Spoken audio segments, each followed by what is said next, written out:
एक छोटे से गांव शिवपुर में जीवन अपने पुराने ढर्रे पर चलता था। सुबह खेतों का काम, दोपहर में आराम और शाम को चौपाल पर गप्पे। गांव की महिलाएं परंपरागत थीं, सिंपल कपड़ों में, घूंघट में और हर काम में सयानी। इसी गांव में रहते थे चौधरी धर्मपाल सिंह और उनकी पत्नी सावित्री देवी, जिनका बेटा राकेश शहर जाकर पढ़ लिख कर वहीं नौकरी करने लगा था। राकेश एक समझदार, आधुनिक सोच वाला लड़का था। उसने एमबीए किया और एक मल्टीनेशनल कंपनी में जॉब कर रहा था। वहीं उसे एक लड़की, सान्या, से प्यार हो गया। सान्या एक शहरी लड़की थी, खुले विचारों वाली, आत्मनिर्भर, अंग्रेजी में धारा प्रवाह और आधुनिक पहनावे में सहज। जब राकेश ने अपने माता पिता को शादी के बारे में बताया तो सावित्री देवी को झटका लगा। शहरी बहू, वो भी बिना घूंघट वाली? हमारे गांव के रीति रिवाज क्या समझेगी वो? सावित्री ने नाक भौं चढ़ाते हुए कहा। लेकिन राकेश के जोर देने पर उन्होंने हामी भर दी, इस शर्त पर कि शादी गांव में होगी और बहू को गांव आकर रहना पड़ेगा कुछ दिन, ताकि वह परिवार को समझ सके।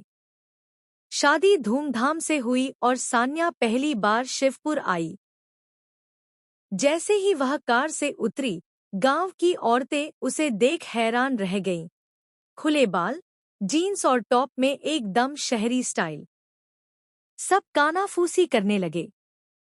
देखो कैसे कपड़े पहने हैं, घूंघट नहीं किया, ये कैसे बहू बनी है, अब घर में चैन नहीं रहेगा। सान्या ने सब देखा, लेकिन मुस्कुराकर सबको नमस्ते किया। उसने गांव के माहौल को समझने की कोशिश की, लेकिन शुरू में उसे सब कुछ अजीब लगता था। मिट्टी के चूल्हे पर खाना बनाना, बिना वॉशिंग मशीन के कपड़े धोना, खेतों की मिट्टी, जानवरों की देखभाल। सावित्री देवी उसे ताने देती। हमारे ज़माने की बहुएं सुबह 4 बजे उठ जाती थी। सिर्फ हाथ से आटा गूंथा जाता था, ये मशीनें क्या काम की?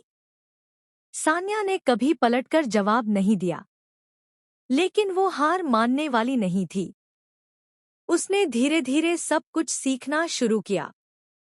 एक दिन वो सावित्री के साथ सब्जी मंडी गई। अगले दिन उसने खुद दूध दोहने की कोशिश की। गांव की लड़कियों को कंप्यूटर चलाना सिखाया, बच्चों को अंग्रेजी के बेसिक शब्द सिखाए।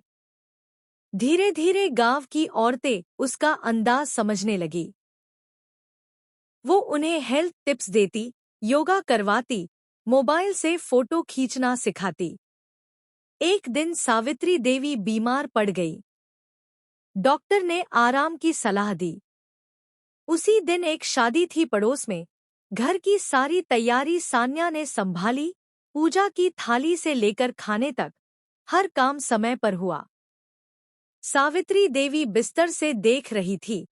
वो बहू जो उन्हें बेशोर लगती थी, वहीं पूरे घर की जिम्मेदारी उठाए खड़ी थी। उनकी आंखों में आंसू थे। अगले दिन सान्या जब उनके पास चाय लेकर आई, तो सावित्री ने उसका हाथ पकड़कर कहा, बेटी, मैंने तुझे समझने में बहुत देर कर दी। तू बहू कम, बेटी ज्यादा निकली। सान्या ने कहा, अम्मा, मैंने गांव से बहुत कुछ सीखा, सब्र, अपनापन, सादगी। आप सबका साथ मुझे और भी मजबूत बनाता है। अब गांव में कोई सान्या को शहरी बहू नहीं कहता। अब सब उसे स्मार्ट बहू कहते हैं, जो शहरी है लेकिन दिल से गांव की है। शिवपुर की गलियों में अब जब भी कोई नई बहू आती है तो गांव की औरतें कहती हैं, सान्या बहू जैसा बनो, जो परंपरा और आधुनिकता दोनों को साथ लेकर चलती है।